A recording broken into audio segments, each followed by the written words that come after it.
Our world continues to change and push us in ways we have not been challenged before. On this show, we talk about these challenges, how to be aware of them, face them, and overcome them in your life. This is David Waldas, creator of the Aligned Living System. And I'm Nick Musica, Aligned Living Coach. Welcome to the Aligned Living System podcast.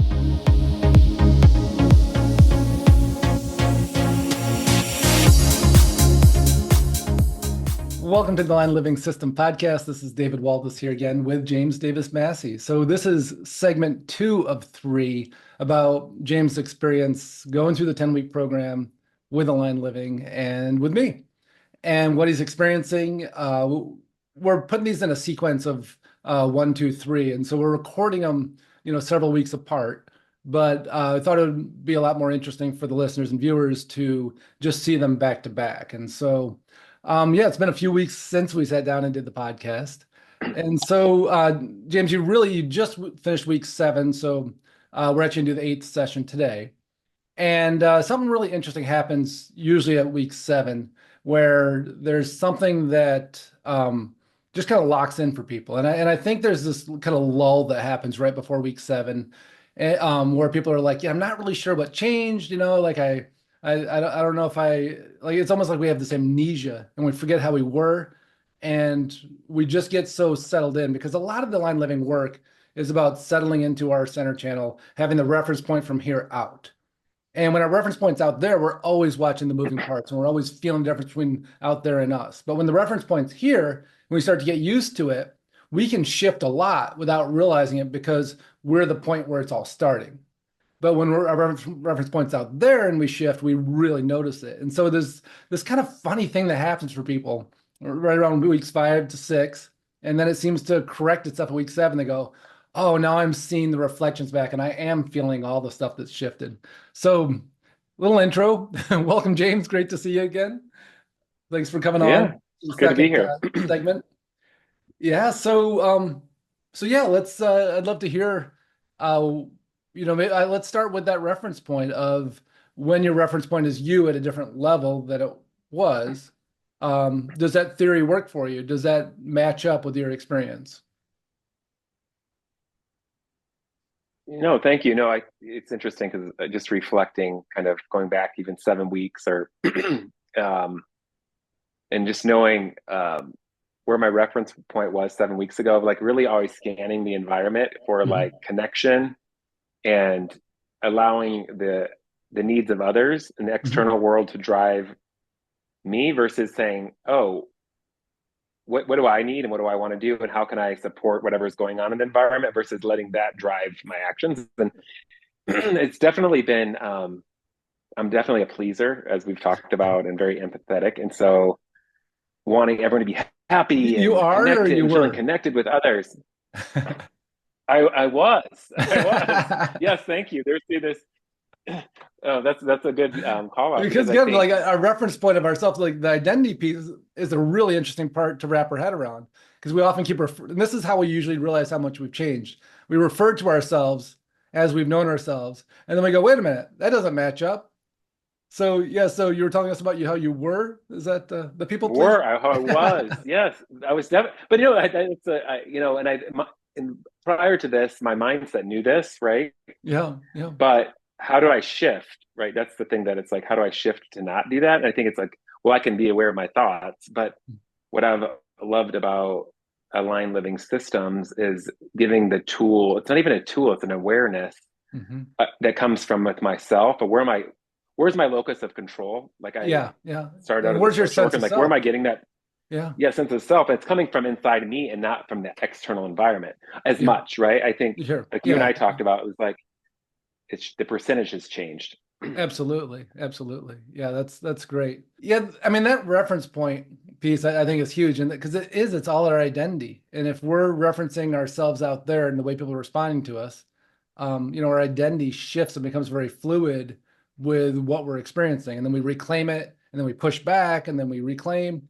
And so to just have this solid piece of like, no, this is me regardless of the situation.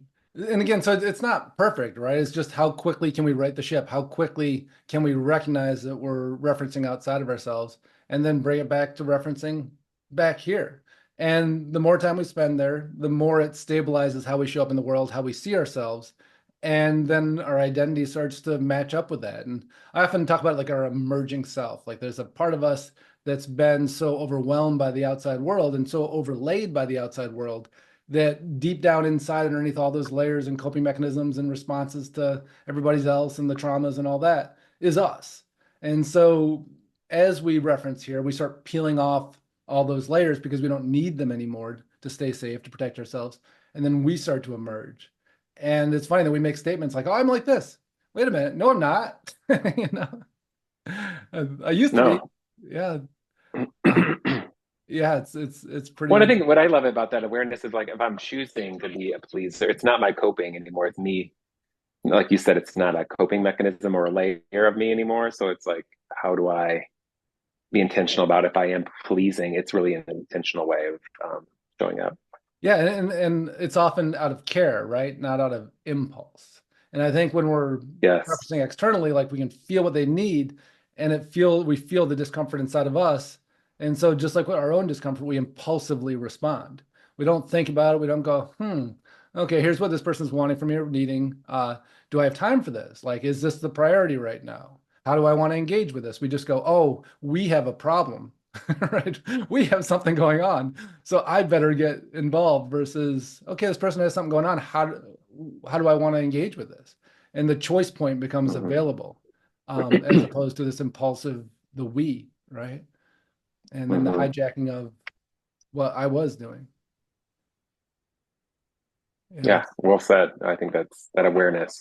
It's been different over the last, when we started, but more so it's become something I leverage. Like I was giving a talk to a group of leaders last Friday, and it was really about, that moment of just being more grounded and confident. It was confidence that came without coming from the head. Does that make sense? The self, it was, but it was also that awareness in the body.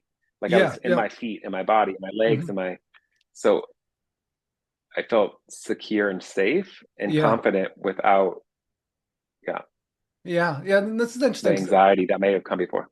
Right. And I love because like you do some really powerful work and you work with a lot of really, impactful people that are doing powerful things. Right. And so, one of the things that I'm really curious about this for you is one of the things I used to experience a lot was when I was referencing externally, before Aligned Living, and I'd be speaking to a group. Sometimes I would get kind of this out of body experience because I'd be like feeling everybody else. Somebody would be confused. Somebody else would be like, like bored. Somebody else would be pushy. And I'd be like, like all this stuff going on. And I'd kind of feel myself destabilized a bit. And so, like from here, it's like, oh, I don't need to move with all these people. I'm tracking it, good information, but I don't move with it. Did you have that? I know you do a lot of speaking, so I'm curious what that's like for you. Yeah. No, that's one of the observations. I was right before I was going on to speak. I was just thinking about who I was before. It was like, okay, how am I going to leverage aligned living systems, right, to kind of be in my lower body and really be grounded in like sharing what I felt needed to be shared with this group without having them modify what I need to share. Because I was sharing some sensitive and vulnerable stuff. And I'm like, oh my God, I was with a bunch of scientists and engineers. And I'm like, oh my gosh. And what I noticed in the past, I would be speaking to people that I felt resonant with me, right? Yeah. Because I knew that I had the safety or support for people, but I didn't care who I was speaking to. Right. I was speaking to everybody and trying to really connect. I mean, I was more concerned about connecting with all the people versus just the people that I felt were in resonance with me. It kept me safe. So I don't care. I was like, and so that's what it was interesting because I was like scanning the room at first. I said, oh, who would resonate with this and who wouldn't? Yeah. And then I when I was up talking, I was like, it didn't matter, and it resonated with everybody, which was really interesting. Yeah. Well, at least they were paying attention. I don't know if it was resonating, but they were like captivated. So they were nodding, and and they weren't on their phones, or they were. Yeah, I think that piece too. When you do, take what used to be a big risk and try to engage with the people that you didn't anticipate engaging back, because you could handle the risk because it wasn't the same level of threat. Like it allows them like, oh, like James is talking to me, to be enlisted. So, it's so interesting to me because I think as empaths, we think about connecting to people. And, when we're feeling them so deeply, we feel like it's a deeper connection. We're like we're engaged with them in their stuff. And, it's kind of hard to wrap our head around until we've had the experiences, but how deeply we can connect with people when their emotions are not contagious. Because we don't do the things where we either, become part of the problem with them, and get all wrapped up in it and get inside the consciousness of it, or become the consoler, or, whatever these different roles are. We actually are able to hold an energy that connects so deeply that those people are often able to right their ship through our connection, through our energy. By us being safe in that. Whereas before, we may have just been drawn into it, and that would have been the experience, right? That would have been us there together. And that feels great in some ways, but it's just not very effective, and it's not the support most people need. And particularly coming in from a professional place, to be there as the consoler, that's not really what our job usually is. There may be an element of that, but then it's like, okay, let me share this bigger vision with you. Hmm. Yeah, it's No, I think you're right. No, it's interesting to um, be more thoughtful about where and it's less of because I was aware that it's interesting because I think back, I don't think I was unintentional, like I knew what I was doing, yeah, yeah, but this gave me a way of like, wait, hold on. It's a much easier way or just a natural way and more embodied way of staying in my truth and hmm my root versus letting someone take me off track, right? yeah, yeah, Before it's like absolutely. I would have to really be thought. I was like, let me think my way into this, right? And let me, what Yeah, do I need to say? And what do I, yeah, But yeah, now it's like if I'm in my body, I know what to say. yeah, and that's a great Versus, point. Yeah, hmm and I can see that for you too, because you could use your intellectualizing, right, to pull yourself out of the empathic draw-in, but then it also puts us in our head instead of in our in a connected body, place. yeah. Then I Yeah, lose. Then I'm trying to. Am I saying the right thing? Like, yeah, should I said that? Where now it's like I know I'm saying the right thing without having to go to here, right? It just, yeah, beautiful, beautiful. There's a third so that option was, now, right? yeah, yeah. Yeah, yeah, that's cool. Um, Yeah, so I mean, there's so many different places we can go with this, and so feel free if there's something that you really feel like you want to share that shifted. But I think it's also interesting to just to kind of work around the different areas of life, like relationships and family and kids, and we talked about work, um, like being at events, like what is there anything else you want to share about the experiences that you noticed in those different arenas and because it's all about our interface with ourself and others is a lot of what changes. And then also our sense of intuition when we have that quiet and we've cleaned out our inner space so much that kind of happens. And you're right in that phase of the 10-week program where the intuition starts to really jump because we've quieted the noise, all that energetic noise coming at us, but we've also cleaned out a lot of the stuff that first came up when we went inside, like all the things that we feel safe enough to deal with now once they come up or aren't distracted by all the outer noise. And we have a series of things we have to clear. And right around now is when we have cleared enough of them that we go, oh, all right, now I got some room in here. I got some controls. So yeah, where do you want to go with that?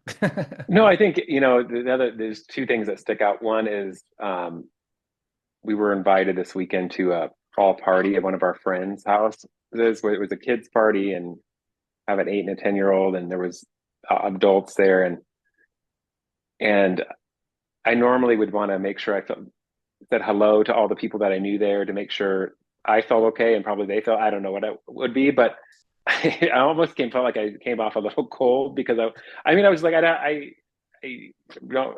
It was one of those things like I needed to listen to what I needed right then, and it was not Yeah, to make sure everyone else felt okay or even say hi to people. If they wanted to say hi to me, they could. I wasn't trying to avoid anybody, right. but I wasn't trying seeking people out. So Yeah, this I is, can totally I was picture like, you you can use. before, like going They're probably around like, making your rounds. yeah, right. I'm like, hello, how are you? What are you doing? Good to see you. But no, yeah, I guess it was good to see you, but like, why? I don't need to say that if it's. I mean, I generally love people, but I think so. I just noticed how I was showing up there of like not having to caretake or connect with people, even though Yeah, I knew them. let it be more natural. I mean, it's natural, right? So I thought that was interesting. And also I was there to be with my kids. So it was like, that was my focus, and not talking to some of the other adults that maybe it wasn't as important to me. Yeah. Yeah. So I And think that that's, was one of the, just noticing where I was and what I was, yeah, how I was taking care of myself. so yeah, I love that reprioritizing that generally tends to happen with that, right? Because when we're internal and we're still aware of everybody else, like, but again, it's like 90% of our awareness is on us, 10% is on the external. So we still know what people want from us and all that. Like there's still that intuitive knowing, that empathic knowing. It's just so much less loud that we get to go, how do I want to engage here? We go back to choice and we go back to becoming more authentic. And as empaths, we think, well, the most authentic thing I can do is go and make sure everybody's okay and like not worry about, not even be in touch with what do I want to do here? What do I want out of this? That I wanted to be there with hanging out with my kids because we're so busy answering everybody else's emotional comfort. And it's not even emotional need. It's just like, well, what would make them the most comfortable, which makes me the most comfortable. Okay, now all that's taken care of. Now, oh, where'd my kid go?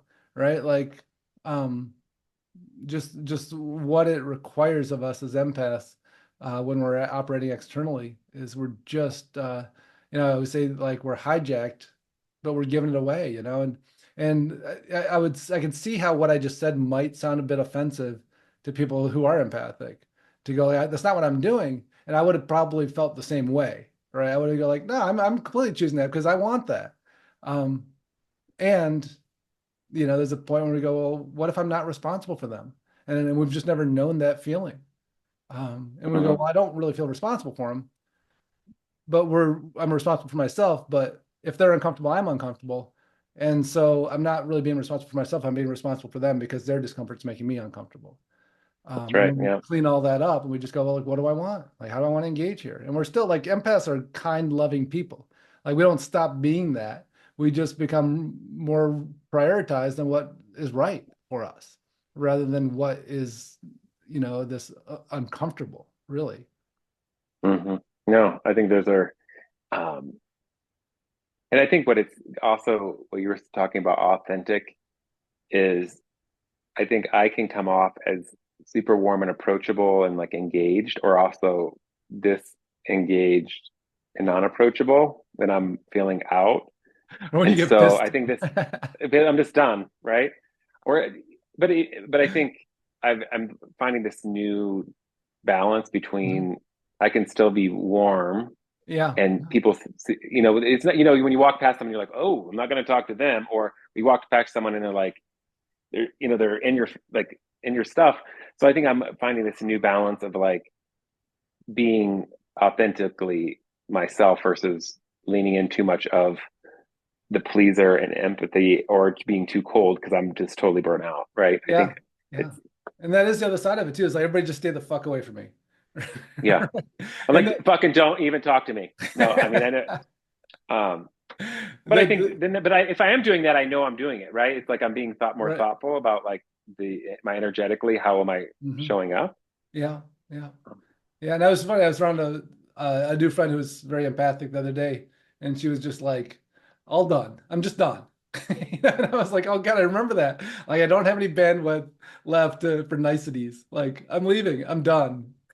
You know? Well, that's how I was at this party too. It was just like, it's time for me to go. Like I Yeah, don't want to be here because I had had enough. I had a really full week anyway with people, and so I was like, you know what, it's so knowing my limits versus staying past because yeah, that's what I should do, and it's the right thing to do because I want people to feel that I care about them or whatever. And so it's like, okay, I feel okay with, I showed up, I socialized, I had a good time, and now it's yeah. time. It's complete. Another thing that I think that stands out is that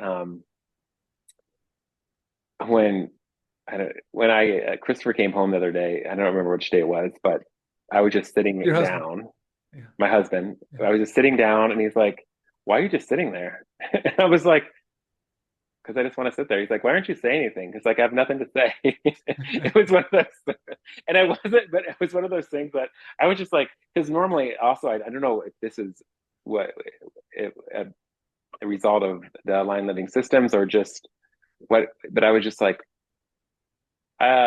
I wanted to just be quiet right now. I mean, I have nothing to say. Not that I don't care, but it was. Yeah. I think he experienced me differently because it was like normally I would be up and talking, and it was making sure that he felt seen and all the things. And I was just like, oh, I'm just sitting here. He's like, okay, I'm fine with that, but I was just wondering. And It so does take some getting used to their partners, yeah, right? Like, because they're yeah, just like, no, like you jump up, you make sure I'm comfortable, you like yes, you yeah. don't worry about yourself. Like, what are you doing? And even we went to the grocery store together yesterday, and we haven't done that for a while.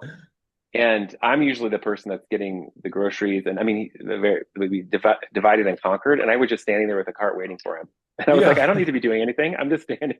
And I was like, this feels different, right? Like normally I'd be like, do we have everything? And what do we, but I was like, oh, I'm just going to stand here. And I was just looking at people as they were shopping. I was like, Yeah, there's a whole other world that I wasn't experiencing before because I was so busy, right? yeah. So I think Yeah. that was just, I was like, oh, that's interesting. Yeah. So have you And then explained to him then, like, this is, yeah, because we've I been mean, it's such an talking more. important Well, part I of it, think, right? well, we had a really good conversation on Saturday night and just kind of catching up and just talking about what I'm doing and what he's doing. And Right. Because he's a so I busy guy think, too. yeah, he's busy. We're both Yeah. like hitting, so we actually just sat and talked and we're, I'm like, I'm starting just to realize too, like you were talking, this is just, how is it showing up differently for other people? Right. Does that make Yeah. sense? Yeah. Like, How am I being because I'm received? playing with it myself. Yeah. Um, And not and having when the you talk, reference point of external as yeah, the well. reference points from other externally, how people are experiencing me, Yeah. right? I Yeah. think, um, and I think what I'm losing too is where I'm just aware of is the thoughts that then go along with this, right? Around, like you said, the identity shift of like, if I, that's how I always show up. There is sometimes there's guilt or Mhm. the things Aftermath. that come if I'm not doing this, right? The Yeah. like, oh, I didn't do that. I should have done, I should have been Yeah. there and welcomed everybody and Did I offend listened people? to their story and all Yeah. the things. And I'm like, I'm starting to slowly realize that's not my job, right? You know what I mean? That's not my, I mean, there's, I've often wondering, right? Like if people are listening to like, do these guys just sound like super cold, right? But it's not, right? And it's funny. It's just becoming more balanced, right? Mm, And I think if somebody who's not empathic is listening to this, they're like, I just think about the reference points for people that are listening, right? But to me, it's like it feels like, oh my God, I'm not taking care of anybody. Oh my God, I'm not making my rounds and talking to people. But I bet what it looked like was to somebody that didn't know you, like, oh, super warm, super friendly, super connective. But to you, when you readjust it, it feels like, I don't think I talked to anybody. I didn't make anybody comfortable. I just stood there. Like I took care of me, right. But I it bet felt you so that, great. Oh my God. I'm like, oh, but I don't think any, people, and then I realized I'm like, that's what a lot of those people do mostly, right? No one yeah, else is doing what I was doing. Like, yeah, so I'm sure people are like, oh, what's going on with him? He seems yeah, balanced. but Yeah, balance. yeah. Um, But when our reference you were point's talking not about balanced, intuition. yeah, yeah. I wanted to also, one of the things you were talking about is intuition, Mhm. and I'm not sure this is quite intuition, but what I'm learning as a pleaser, um, collaboration is one of my superpowers, right? Mhm. But also, I Mhm. think it's probably a pleasing tendency too, It to can get collaborate to overused, make, right? Yeah, yeah, overused. Well yeah. said. And I was just meeting with a colleague, and we're doing a 360 assessment with a client, Mhm. and we were talking about dates. Mhm. And I was like, well, the election's coming up, and then there's Thanksgiving, and then there's all these things. And I was like, well, I wonder we should give him a choice. And I'm like, wait, no, because we were trying to talk through the impact of what's going on in the world and how would that Yeah, impact the Raiders. And then I was like, no, I think we're going to do it on November 11th. We're going to open it. We're going to close it this day, and this is what's going to happen. And I was like, oh, that sounds pretty good. Like, why, and that was an intuition, but it was more of like making a choice of like, certainty. Yeah, and but I know that when he comes in, when he comes in and he says that doesn't work for me, I'm going to be like, you know what will, right? yeah, yeah, But I think just having some certainty into it. So I just yeah, actually slowed down. I listened to my gut and my whatever, and I was like, what yeah, would work best? And I was like, yeah, oh, yeah, November 11th, done. yeah. Um, Yeah, that's often like when I'm scheduling people, I'll look at my calendar and be like, oh yeah, here's what's lighting up. Same thing, but it's also like how much bandwidth do we save when we're not going, oh, but then he's got to deal with this, and then other people with their rating would deal with that. Like, sure, the factors are important, but at a certain point, we're taking stuff, we're taking on way too much. It doesn't really make that, it's not that impactful. And the amount of impact it has on us to take on all these little factors, take on all these little things, take on all these responsibilities that are not, that important. It's it just frees up so much of our energy. Mm-hmm. Yeah. So it's, and what I've realized too is in the past, that let me look at in that scenario. I've had people say, well, that doesn't even matter to me. Why did that matter to you? Yeah. Yeah. Like what I was trying to like make sure that they were comfortable and that they were seen and all that. And not that I don't want to do that, but I think it's, why am I doing that now? Right. Yeah. And so it's been interesting. Yeah. Yeah. Really cool. So I've got a few sessions left, and we'll touch base again afterwards and do another recording to see what's happening as we're going to get into some fun stuff today, a little bit more out there stuff today. And then we're going to ground it all back in again as we finish up the 10-week program. So it'll be cool to see what you have to share in a few more weeks as we wrap it up. But it's so fun to have you back on here again and do a review of what's been happening and have you share it. Really valuable, I think, to those that are wondering what this is about and trying to make sense of it. And really, I mean, there's a certain amount of, when we talk about it, we get really clear and go, oh, this is what's happening for me. And so I hope you're getting a lot out of it too. And it's really interesting to me to hear your process that's kind of outside of a session as well. No, thank you for having me on here. It's just been, it's a evolution too, and just a reflection. Right. And what am I learning about myself? What am I learning about how am I interacting differently with different people? So it's been really fun to have a new tool to really feel like I'm becoming more of myself. So it's awesome. So thanks for having me on here. Yeah, absolutely, James. And so session 2, recording 2, the third recording, we're going to record in a few weeks, and then they'll all be back to back to back. Great. Great. So yeah, I hope you enjoyed listening, and awesome to have James on here. Have a great week, everyone. We hope you enjoyed listening to today's podcast. And if you did, please subscribe so you can catch the next episode. If you want to learn more about the Aligned Living System and how it could support you in your life, check out davidwaldas.com.